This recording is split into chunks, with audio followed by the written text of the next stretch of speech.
Do you remember Lego Chima? You probably do, but Nexo Knights? Maybe. But what about Lego Mixels? I'm sure you don't. These are only a few of Lego's failed attempts at recreating the success they once achieved with the Ninjago series. So now, let's take a look at some of the forgotten Lego TV shows. Our first series is The Legend of Chima, that came out back in 2013. The series is based on a world of anthropomorphical creatures who evolved by being exposed to the mysterious element called Chi, which is the key to the entire series. Throughout its 3 seasons consisting of 41 episodes, Legend of Chima is surrounded by wars between the animal races all around Chi and the balance for power.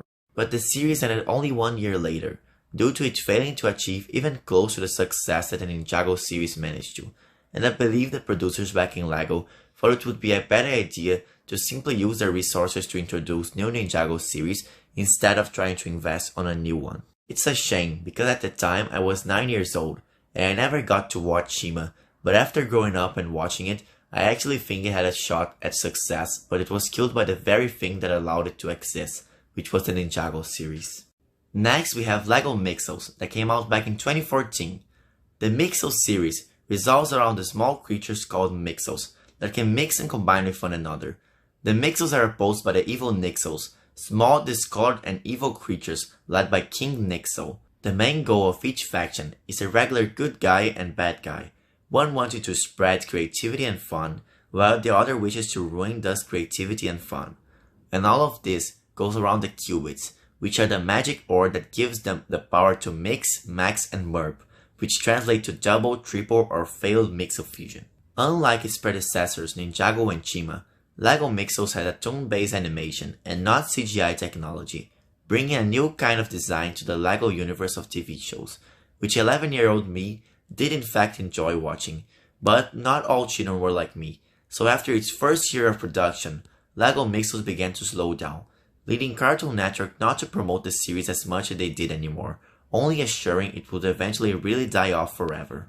Then we have Lego Nexo Knights. This series was a fantasy-based futuristic castle theme that was introduced back in 2016 and ended in 2018.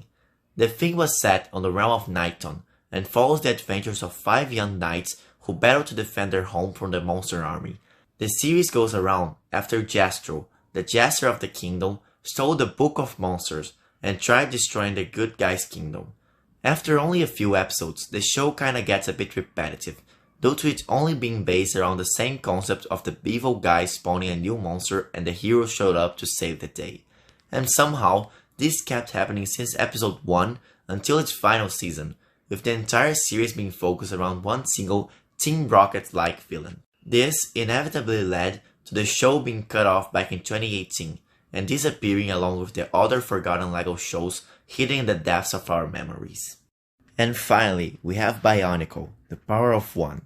In this series, 6 Toa heroes who are a race of biomechanical beings from Okota Island with powers of fire, earth, ice, water, stone and jungle go on a quest to find a mythical mass to unite themselves to be powerful enough to beat the Makuta, Masters of Shadows, who are the bad guys of the series. The series seems to be quite decent, but the lack of creativity to it made it seem a bit boring. In my opinion, the main reason it failed was due to the fact it was 100% out of its time, since Bionicle came out 15 years earlier, so the only shot they could have was to appeal to their now grown-up fanbase through nostalgia elements, but that was something they failed to do so. They tried reaching a new fanbase and ended up failing in every way, making this the last stand of the once great Lego Bionicle.